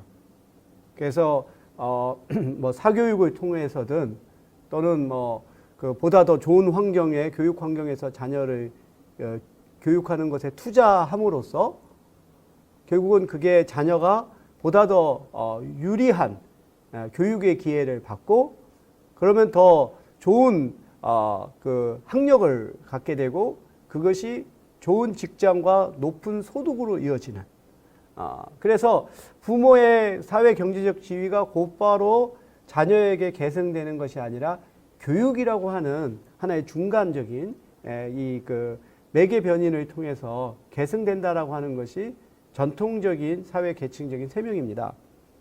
좀 과거에 우리 한국 사회가 굉장히 고성장 사회일 때는 바로 교육이 신분 상승의 일종의 사다리 역할을 했죠. 근데 지금은 많은 연구가 신분 상승이 아니라 오히려 그 계층을 고착화하는데 교육이 쓰여지고 있다. 이런 식으로 또 문제 제기를 하죠. 근데 이와 같은 설명에서 간과한 것이 뭐냐면 그 교육이라고 하는 굉장히 어찌 보면 물질적이고 또 구조적인 이 요인에 초점을 두고 있는데 그것만이 아니라는 거죠. 일종의 가치관이라고 하는 그 이것이 부모의 그 사회 경제적 지위를 자녀에게 계승하는데 매우 중요한 역할을 한다라고 하는 거예요. 그리고 이것이 계층마다 서로 다른 가치관을 갖고 있는데 이 그 부모의 가치관을 자녀가 학습하게 되면 그 보다 더 유리한 그 조직 환경에서 더 그 경쟁력을 발휘할 수 있게 된다는 거죠. 예를 들어서 이 전문직에 종사하는 사람들, 뭐 교수가 됐던 또는 예술인이 됐던 또는 뭐 의사가 됐던 그 이 전문직에 종사하는 사람들에게 있어서 굉장히 중요시 여기는 가치와 덕목은 독립성과 창의성이에요. 왜냐하면 전문직에서는 뭐 9시부터 저녁 6시까지 계속해서 자리에 앉아서 성실하게 일을 한다고 해서 자기가 원하는 결과를 얻는 게 아니에요. 이 전문직에 종사하는 사람들은 굉장히 창의적인 성과가 나와야 되기 때문에 여기서 중요한 것은 굉장히 자유롭고 독립적이고 민주적인 그러한 환경이 매우 중요한 거죠. 그래서 뭐 정말로 월요일부터 금요일까지 매일 같은 시간에 책상에 앉아서 일을 하는 것이 자기가 원하는 성과를 내는 게 아닌 거죠.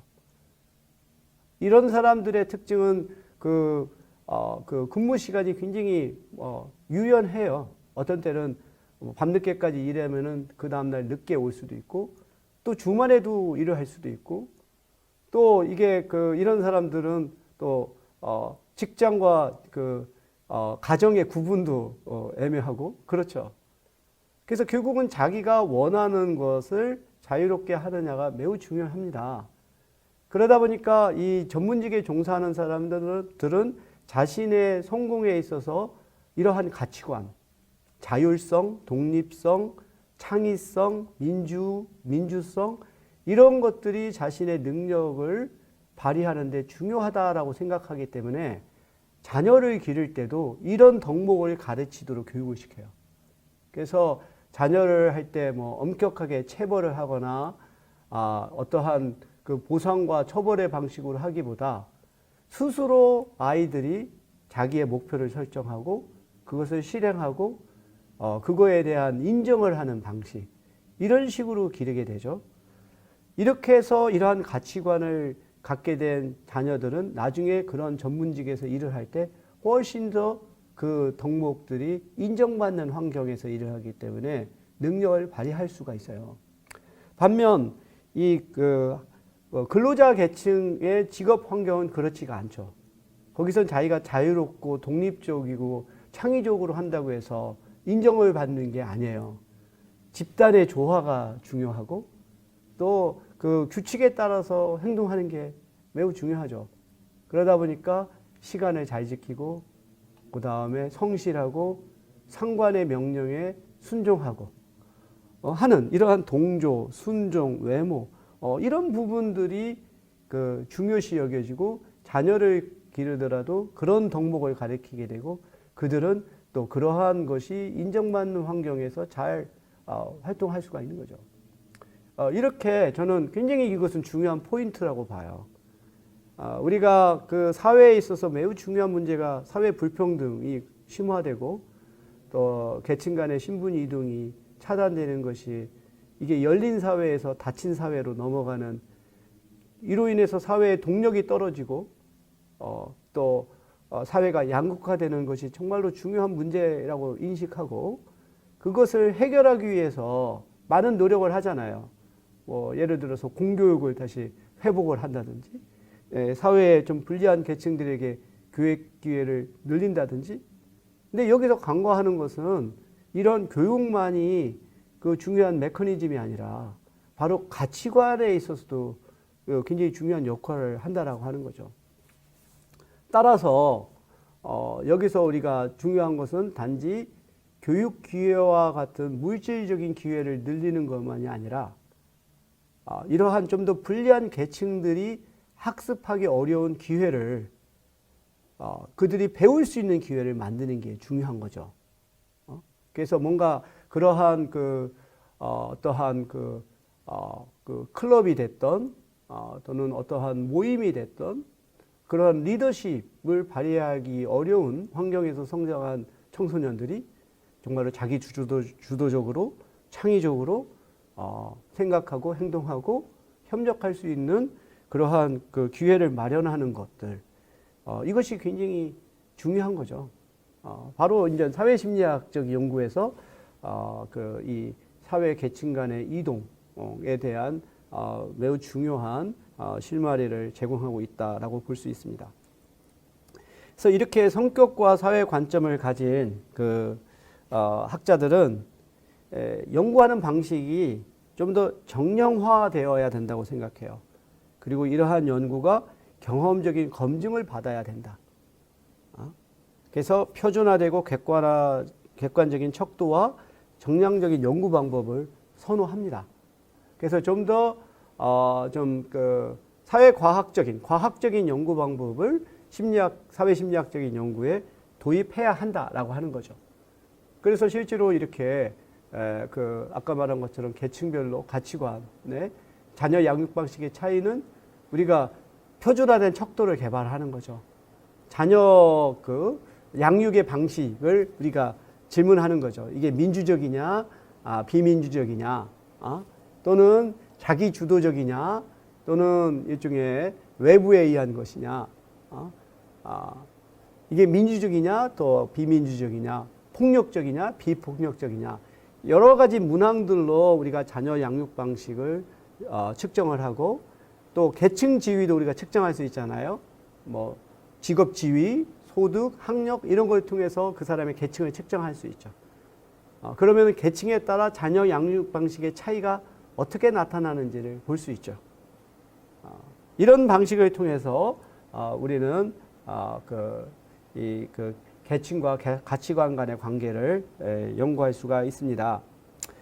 또 한 가지 우리가 성격과 사회 관점의 예로서 아내의 취업이 남편과 아내의 정신 건강에 미치는 영향 이 연구가 있어요. 뭐 지금까지 전통적으로 남자는 그 가장으로서 그 브레드 위너로서 생계를 책임지고 아내는 자녀 양육과 가사를 하는 것으로 여겨왔지만 여성들이 이제 사회 참여가 늘어나면서 이러한 커리어 워먼들도 늘어나고 있잖아요. 이런 경우에 아내가 취업을 했을 때 그게 아내와 남편에게 어떠한 영향을 미치는가를 이 로널드 캐슬러와 제임스 맥레이라고 하는 학자가 연구했어요. 연구를 했더니 이것도 우리가 표준화되고 정량화된 연구 방법을 통해서 측정을 했죠. 정신건강이라고 하는 것도 여러 가지 척도를 가지고 조사하죠. 뭐 우울감 척도가 한 가지 예가 되겠죠. 뭐 얼마만큼 평상시에 자기가 우울하다고 여기는지, 또는 정상적인 사회 활동을 하기 어려웠던 적이 있었는지 뭐 등등 우리가 그런 여러 가지 개발된 척도를 통해서 그 사람들의 정신 건강을 측정할 수 있어요. 이것을 이제 취업했느냐 안 했느냐, 남편이냐 아니냐로 구분을 해서 우리가 정신 건강의 차이를 비교할 수가 있죠. 그리고 그 차이가 통계적으로 유의미한지를 우리가 검증할 수 있어요.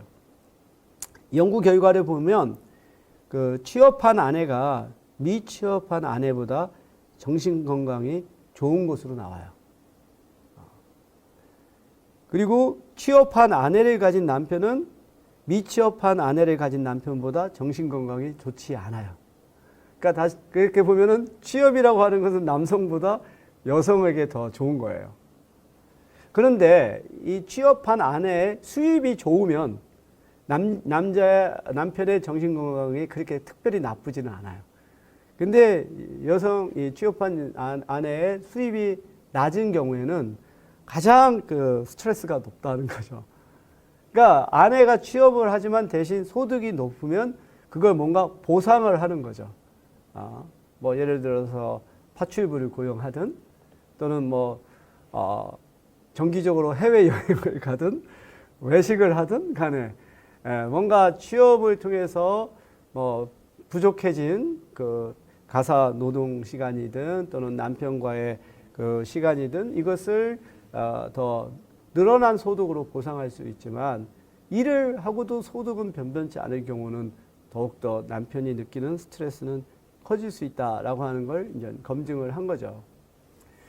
그러면 왜 취업한 아내는 취업하지 않은 아내보다 더 건강할까?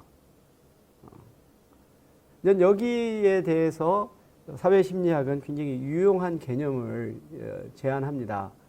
그걸 뭐라고 부르냐면은 그 복합적 자기라고 불러요. 멀티플 셀브스라고 하는 거죠. 멀티플 셀브스. 그러니까 우리 인간은 자기의 정체성이 하나가 아닌 여러 개를 갖고 있어요. 우선 남성이냐 여성이냐라고 하는 또 성 정체성이 있죠. 두 번째로는 커리어 워먼이냐 아니면은 그냥 그 전업주부냐라고 하는 또 지위가 있죠.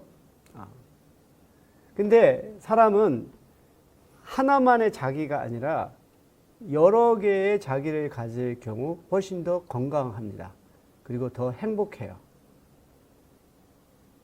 이건 마치 어떻게 생각해 보면 스페어 타이어가 여러 개가 있는 것과 같은 거예요. 근데 자기의 정체성이 전업주부라고 하는 거에만 이렇게 그 한정되어 있으면 그 여성의 만족감은 남편 또는 자식밖에 없어요. 근데 그 관계가 안 좋으면 불행해지는 거죠. 근데 취업한 아내는 그 아내 또는 엄마라고 하는 자기 말고 커리어 워먼이라고 하는 또 하나의 자기를 갖고 있어서 그걸 통해서 자기가 만족을 누리고 성취감을 가질 수가 있어요. 그래서 우리가 이런 복합적 자기를 갖는 게 매우 중요합니다. 그러니까 자신의 생활 세계가 어느 하나에 한정되지 않는, 마치 우리가 이 계란을 하나의 광주리에 담는 게 아니라 포트폴리오가 여러 개가 있어서 여러 개 분산해 놓으면 어느 하나가 결함이 있거나 기능을 하지 않으면 다른 것을 통해서 우리가 기능할 수 있어요. 저는 이러한 예가 여가라고 생각돼요. 여가. 왜 여가가 우리 사람들에게 중요한가? 그 여가도 바로 멀티플 셀브 중에 하나죠. 우리는 일이라고 하는 하나의 굉장히 생업이 있잖아요. 근데 일을 얼마만큼 정말로 만족하고 성취감의 근원으로 생각하는 사람이 얼마나 많을까. 뭐 목구멍이 포도청이라고 해서 어쩔 수 없이 하는 일을 일이라고 보죠. 그래서 영어의 그 하나의 속어, 슬랭 중에 job이라고 하는 말이 있어요. job. 그래서 he's a job 하면 그는 일이야 이런 거죠. 그러니까 하기 싫은 일을 하는 거, 정말로 밥맛 떨어지는 사람을 일이라고 하는 것에 이렇게 붙여서 한다는 얘기는 일은 정말 억지로 해야 되는 것을 의미하는 것이 경우가 많죠. 반면 여가라고 하는 것은 해도 되고 안 해도 되는 게 여가예요. 근데 우리는 해도 되고 안 해도 되는 것을 할 때 자기 선택이라고 하는 게 들어가요. 그래서 자기가 선택한 거. 근데 또 선택할 때 자기가 좋아하는 걸 선택하지 자기가 못하거나 싫어하는 걸 선택하지 않죠. 그래서 자기가 좋아하고 자기가 잘하는 것을 선택하고 그것을 행하면서 우리는 만족감을 느껴요. 이게 바로 여가의 중요성이죠. 결국은 자기가 하나의 자기만이 아니라 여러 개의 자기를 갖고 있을 때 그 하나의 위험으로부터 불행으로부터 자기를 보호할 수가 있는 거죠. 그 예가 저는 이렇게 하나의 아내의 취업이 아내 당사자 또 남편에게 미치는 영향이라고 저는 설명을 하겠습니다. 반면 상징적 상호작용론은 조금 더 다른 관점을 취해요. 아까 계층이라고 하는 구조가 그 가치관이라고 하는 개인의 심리에 영향에 미쳤다고 보는 거잖아요. 반면 상징적 상호작용론은 이 실제라고 하는 것 또는 구조라고 하는 것이 결정된 것이 아니라 사회적으로 구성되고 이것은 사람들 간에 있어서 의미를 서로 주고받는 과정에서 만들어진다라고 하는 거죠. 그래서 이 상징적 상호작용론에서는 모든 것이 유동적이고 가변적이에요. 뭐 사람 간에 있어서 애정이라고 하는 것도 이게 만들어진 게 아니죠. 둘 사이에 사실은 그 하나의 그 관계를 통해서 애정의 그 본질이 나타나잖아요. 그렇기 때문에 이것은 쉽게 변할 수 있죠. 더 이상 신뢰가 사라지고 친밀감이 사라진 상황에서는 이거는 하나의 애정이 아니라 하나의 그 갈등이 되겠죠. 그래서 상징적 상호작용론에서는 바로 사람들이 그 하나의 언어라든지 또는 행동을 통해서 그 의미를 서로 주고받는 과정에서 하나의 사회 현상이 나타난다라고 봅니다. 그러니까 상징적 상호작용론의 예를 든다면 여러 가지를 들 수 있어요. 근데 저는 사회학을 처음 시작할 때 도시사회학을 시작으로 했거든요. 그래서 지금 제가 하는 연구도 뭐 어찌 보면 도시사회학이라고도 볼 수 있죠. 그러니까 도시 내에서 일어나는 현상이라고도 볼 수 있으니까. 그래서 제가 좀 상징적 상호작용론의 적절한 예로 들고 싶은 것이 인지지도라고 하는 개념이에요. Cognitive Map이라고 하는 거죠. 우리가 하나의 지도라고 하는 것은 하나의 경계를 이렇게 보여주는 거잖아요. 우리가 뭐 대표적으로 행정지도를 생각해 봅시다. 뭐 안암동이라고 하는 행정지도가 있죠. 전체 보면 성북구 중에 안암동이 차지하고 있는 위치가 나와 있고 그 경계가 나와 있어요. 하지만 여러분이 안암동이라고 생각할 때 행정지도를 보고 안암동을 생각하지는 않죠. 자기가 평상시에 다니는 그리고 대표적인 하나의 경계선을 따라 여기는 안암동이라고 생각하죠. 대체로 고려대학교를 중심으로 해서 위치되어 있는 되게 큰 길을 중심으로 여기는 안암동이다라고 생각하죠. 그렇죠? 그래서 우리 머릿속에는 사실은 그거에 대해서 어떻게 인지하고 있느냐라고 하는 지도가 우리의 행동 영역을 결정하고 그 안에서의 상호작용에 크게 영향을 미치죠. 그래서 일찍이 그 제랄드 서틀스라고 하는 시카고 대학교의 도시사회학자는 이 슬럼과 같은 이러한 지역, 여기는 그 경찰력이 미치지 못하는 그러한 곳에서 어떻게 사회적인 질서가 나타나는가에 대해서 연구를 했어요. 굉장히 어찌 보면은 제목 자체가 좀 뭐 모순적인 영어잖아요. Social Order of the Slum. 슬럼 하면은 사회적 질서가 없는 것으로 생각하는데 그 안에서 어떻게 사회적 질서가 나타나는가를 연구를 했는데 이 연구를 통해서 서틀스 교수가 설명하는 것은 이렇게 여러 인종들이 살고 있는 지역에서 인종과 영역에 근거한 인지 지도가 이 공권력이 미치지 못하는 슬럼에서 사회적 질서를 제공한다는 거죠. 그러니까 이 그 슬럼 지역에 이 서틀스 교수가 연구했던 시카고의 다운타운에 애담스 에어리어라고 하는 지역이 있어요. 지금도 애담스 스트리트가 있고 그래요. 그 지역을 관통하는 큰 도로가 그 테일러 스트리트가 있어요. 그래서 테일러 하면은 재단사잖아요. 재단사. 재단사 하면 떠올리는 게 그 당시에 이탈리안 이민자들이 많이 살던 곳입니다. 그래서 이탈리안 이민자들이 20세기 초에 이 시카고로 대거 이주하면서 그들이 애담스 에어리어라고 하는 곳에 거주하고 그들이 이제 많이 종사했던 직업이 재단사예요. 그러니까 테일러 스트리트죠. 그러던 곳이 이제 1세대가 은퇴하면서 그들이 시카고 다운타운을 떠나 교외로 넘어가게 돼요. 그러면서 2차 세계대전이 끝나고 남부에 있던 흑인들이 그 지역으로 대거 이주를 합니다. 그리고 또 푸에르토리코인들이 또 그 지역으로 들어오고 또 이제 그 2차 세계대전 이후 또 1960년대에 넘어서부터는 멕시코인들 같은 라티노들이 또 시카고로 들어오죠. 그러니까 시카고는 미국에서도 대표적인 이런 다인종 하나의 도시잖아요. 그러니까 여러 인종들이 애담스 에어리어라고 하는 지역에서 살게 되는데 그 곳에서의 사회적 질서는 인종과 테리토리에 근거해서 암묵적으로 사회적 질서가 형성이 돼요. 이게 어느 지역이 누구네 지역이라고 하는 테리토리가 있죠. 이 지역은 흑인 지역, 이 지역은 라티노 지역, 이 지역은 푸에르토리코 지역. 그들이 주로 이렇게 밀집해서 사는 지역이 하나의 테리토리를 형성을 해서 그곳은 함부로 들어가면 안 되는 거죠.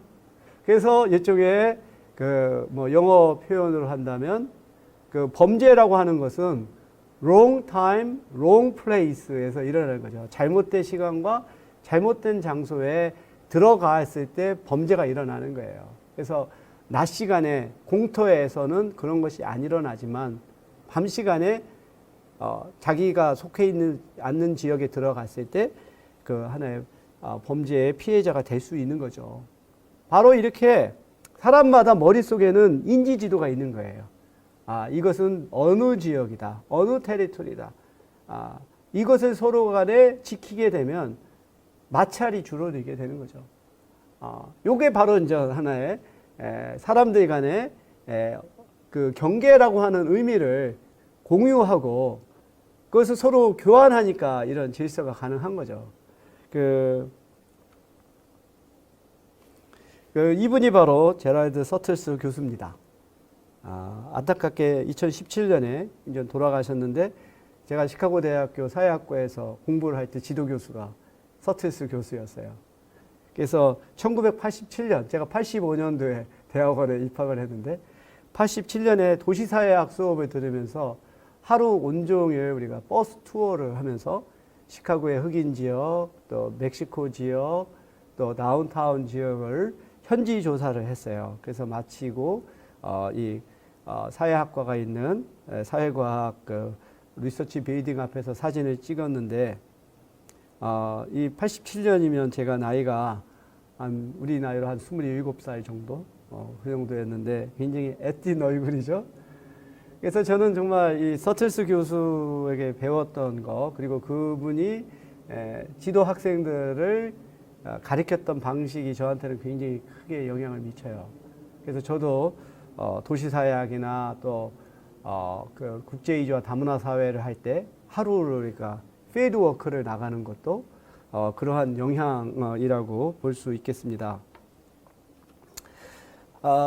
그래서 이러한 상징적 상호작용론은 어떤 의미가 만들어지고 교환이 되는 것은 맥락 속에서 일어나는 것이기 때문에 맥락을 벗어난 인간의 행위를 연구하는 것은 무의미하고 적절치 않다라고 하는 거죠. 그래서 자연적인 실제 생활 속에서 이러한 사람들 간의 상호작용이 일어나야 되는 그리고 이러한 개인의 세계를 포착하기 위해서는 연구 방법이 주관적이어야 된다는 거죠. 이것을 만약에 사람들이 어떤 계량화된 방식으로 표준화된 방식으로 설문지 조사법과 같은 것을 통해서 조사할 때 그렇게 내면적이고 또 상당히 맥락적인 것을 포착하기 어렵다라고 보는 거죠. 그렇기 때문에 이제 참여 관찰이라든지 심층 면접이라든지 현지 조사와 같이 이 현장에 연구자가 들어가서 그것을 조사해야 되는 것을 강조합니다. 그래서 저는 그 상징적 상호작용론의 방법을 통해서 연구한 것으로 그 우리가 야구팀에 대한 소속감을 한번 들고 싶어요.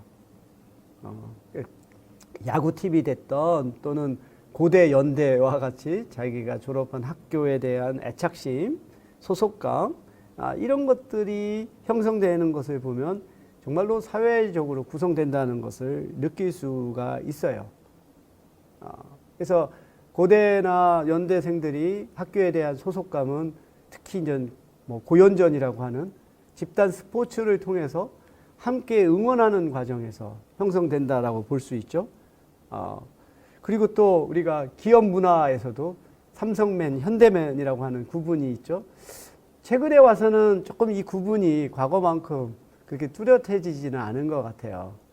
되게 현대는 뭐 자동차, 건설과 같이 좀 이렇게 크고 좀 무거운 그런 거였다면 삼성은 반도체 또는 뭐 패션과 같이 좀 이렇게 가볍고 그런 것이었다고 하지만 지금은 이게 뭐 상당히 이제 그 섞여 있는 상황이라 좀 그렇기는 하지만 여전히 삼성의 기업 문화에서 나타나는 직원들의 경우는 상당히 어찌 보면은 스마트하고 합리적이고 예의 바르고 말끔한 그런 거라면 현대는 뭔가 좀 남성적이고 좀 거칠고 이렇게 좀 더 그 뭐라고 말할까 이렇게 좀 더 그 진취적인 성향 이러한 것들에 대한 뭐 우리가 또 인식이 있죠. 그래서 이렇게 그 결국은 사실 뭐 처음부터 우리가 특정 학교에 동문이 되는 것도 아니고 특정 기업의 직원이 되는 것도 아니잖아요. 하지만 그러한 조직에 들어가서 상호작용을 통해서 그들의 소속감이 형성되는 것이죠. 저는 이러한 예를 생각했던 것이 저희 그 개인적인 경험이었는데, 제가 시카고에서 공부할 때, 학생으로 공부할 때, 시카고 불스라고 하는 그 농구팀이 있었어요. 마이클 조던과 같은, 뭐, 스카티 피펀, 뭐, 등등. 아주, 그 당시에 1990년대 불스의 전성 시기였거든요. 그러니까 자연스럽게 시카고 불스의 팬이 되고 경기를 보고 그렇게 됐죠. 또 한 가지 시카고에서는 그 시카고 베어스라고 하는 미식 축구 팀이 있었어요. 또 그때 또 전성기였어요. 아주. 그러니까 특히 이게 그 미국에서 미식 축구가 그 슈퍼볼 같은 게 뭐 12월 달 뭐 그때 있어요. 또 1월 한겨울에 그걸 합니다. 이제 처음에 미식 축구라고 하는 것이 경기의 룰을 모르면 이해가 안 가요.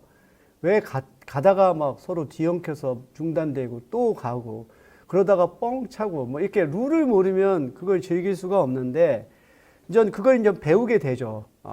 먼저 왔던 사람들한테 그 룰을 배우게 되고 응원을 하고 같이 맥주를 먹으면서 막 기뻐하고 슬퍼하고 하는 과정을 거치면서 자연스럽게 자기가 사는 동네에 그 운동팀에 대한 애착을 갖게 되는 거죠. 그러다가 제가 그 산타바바라라고 하는 그 캘리포니아에 있는 도시로 옮겨가고 거기서 이제 미국 대학에서 가르치게 되는데 거기는 조그만한 동네라 무슨 운동팀이 없고 제일 가까운 게 로스앤젤레스죠. 뭐 LA 레이커스, LA 레인저스, 뭐 유현진이 뛰었던 LA 다저스다. LA 다저스. 그렇지만 거리가 머니까 멀기도 하고 같이 응원하는 게 없으니까 거기서 살면서도 전혀 어떠한 소위 말해서 로컬 팀에 대한 애착이 없는 걸 보면서 이런 거구나. 우리가 어느 한 특정한 팀에 대한 소속감이라고 하는 것이 바로 사람들 간의 상호작용을 통해서 형성되는 것이구나 하는 생각을 갖게 되었어요.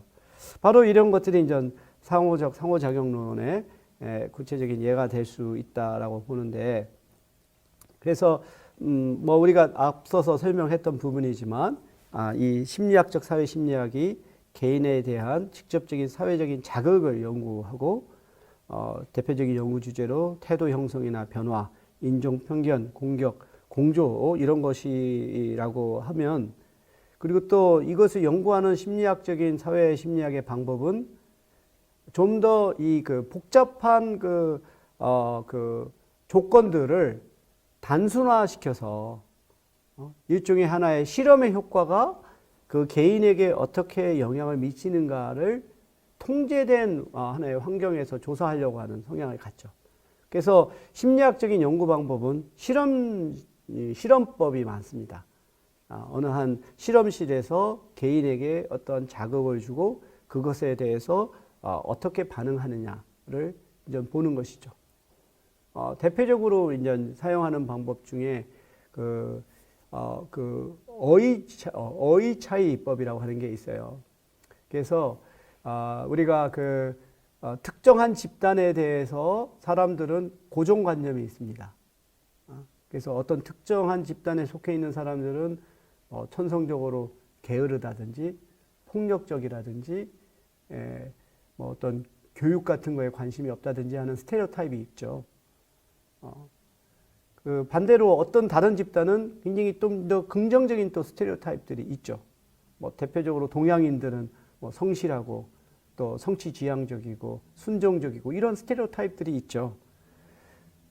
이럴 경우에 우리가 어떠한 집단에 대해서 갖고 있는 편견이나 고정관념이 어떤 것인가를 측정을 할 때 우리가 설문지법에서는 물어볼 수가 있어요. 어느 특정 집단에 대해서 자기가 어떻게 생각하는지를 질문을 하고 거기에 대해서 동의하는 정도를 우리가 측정하는 방법이 있죠. 근데 이런 경우의 문제점은 우리가 사회적 선망 효과라고 하는 게 있어요. Social Desirability Bias라고 부르죠. 왜냐하면 그러한 질문을 받는 사람은 이 질문에 대해서 성실하게 답해야 되는 응답자로서의 역할도 있지만 사회적으로 바람직하게 보이고 싶은 하나의 시민적인 욕구도 있죠.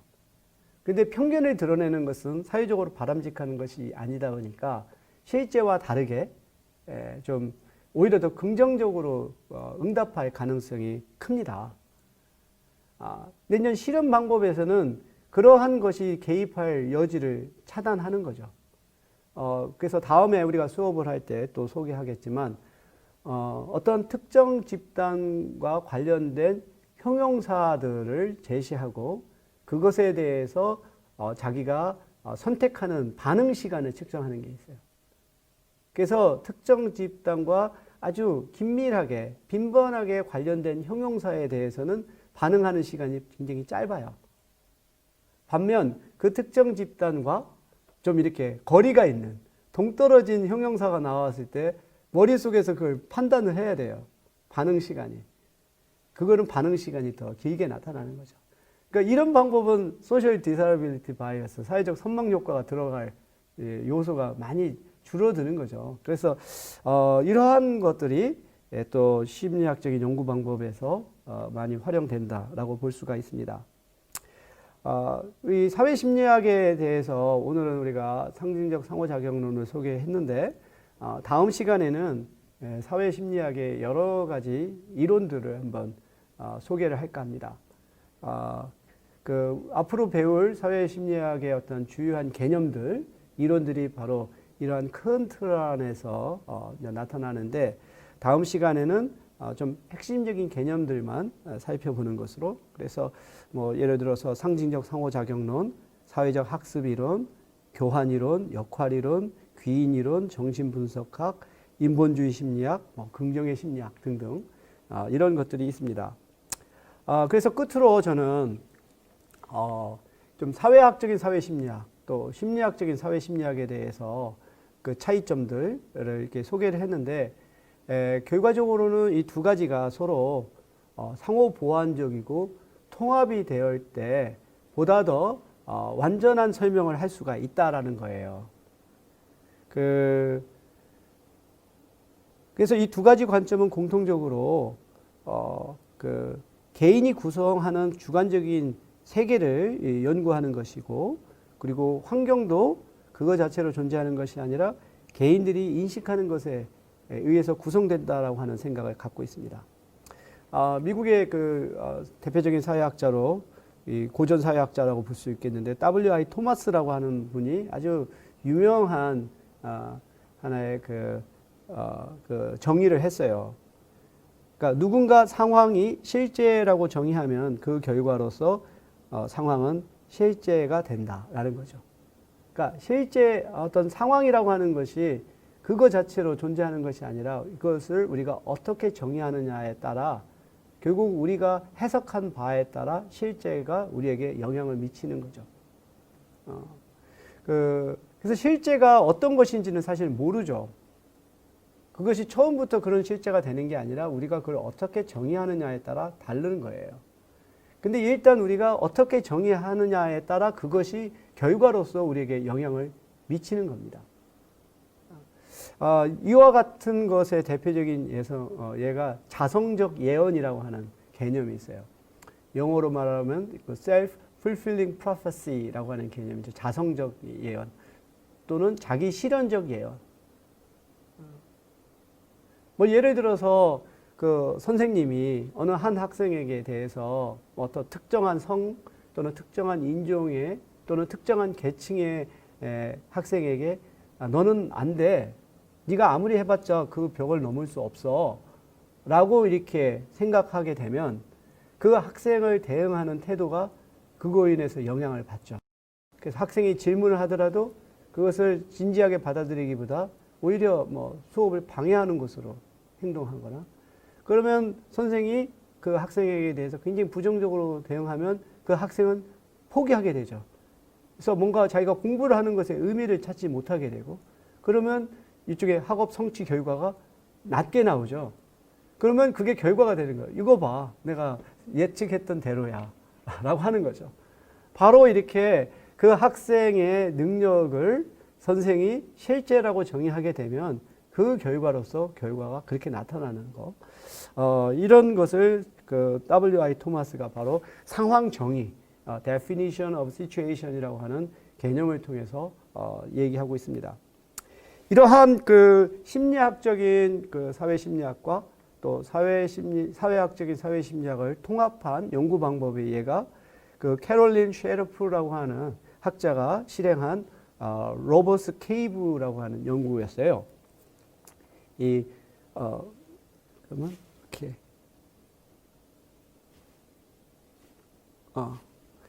이 로버스 케이브는 그 미국에서 한 11살짜리 이 소년들을 이렇게 대상으로 해서 했던 하나의 여름 캠프와 같죠.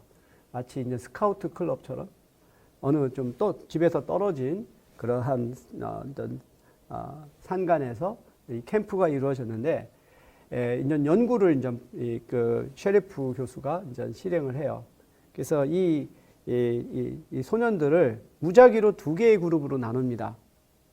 그리고 한 그룹에게는 그 방울뱀, 레틀러스라고 하는 이름을 붙여주고, 또 다른 그 그룹에게는 이글스, 독수리라고 하는 그 이름을 붙여주고, 각각의 또 집단을 상징하는 깃발도 만들고, 그 안에서의 또 어떤 위계도 만들고 그래요.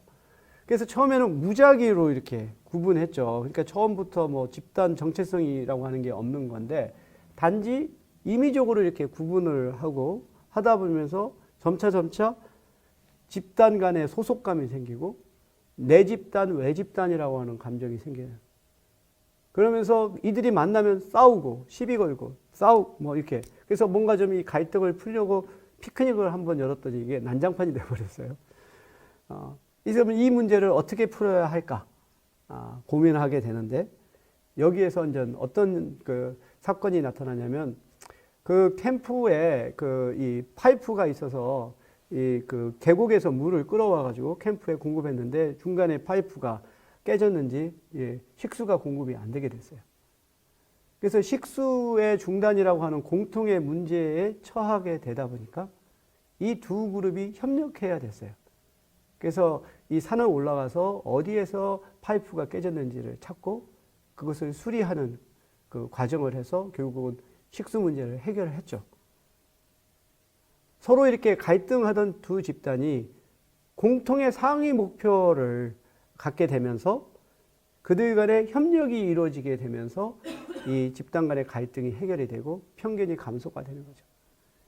이러한 예는 이중 나오면 우리가 편견 감소의 해결에 있어서 그 접촉 가설이라고 하는 것에 연결이 됩니다. 서로 편견을 갖고 있는 두 집단이 결국은 상위의 목표를 갖고 동등한 지위에서 지속적인 그 접촉을 하게 될 때, 그리고 그 집단에서 그들을 조정할 수 있는 그러한 그 역할자가 있을 경우에 이러한 접촉이 늘어나면 편견이 감소된다라고 하는 하나의 그 설명이죠. 바로 이 로버스 케이브 연구를 통해서 그 캐롤린 셰레프는 이 사회학적인 심리학과 심리학적인 사회 심리학을 통합을 했어요. 그래서 참여 관찰과 심층 면접을 통해서 두 집단 간에 있어서의 어떤 관계를 조사하고 또 표준화된 설문지를 통해서 사전에 각각의 집단이 내 집단과 외 집단에 갖고 있었던 태도, 그리고 이후의 어떤 변화, 이런 것들을 조사하는, 그래서 이렇게 정량적인 연구 방법과 정성적인 연구 방법을 함께 결합한 이런 통합적인 연구 방법을 사용을 했죠. 저도 이번 학기에 서대문구에 외국인 주민 그리고 다문화 가족의 실태 조사를 하고 있는데, 우리도 이 연구를 함에 있어서 어떤 설문조사도 있지만 또 심층 면접, 참여 관찰, 또 포커스 그룹 미팅과 같은 방법들을 우리가 결합을 한 통합적인 연구 방법을 사용합니다. 그래서 사회심리학이 서로 관점이 다르다 할지라도 결과적으로는 그들이 서로 상호 보완적이고 통합적이고, 연구 방법도 서로 다른 연구 방법을 적절하게 통합할 때 훨씬 더 종합적이고 설득력 있는 설명을 할 수 있다라고 우리가 말을 할 수 있겠습니다. 네, 오늘 강의는 이것으로 마치겠습니다.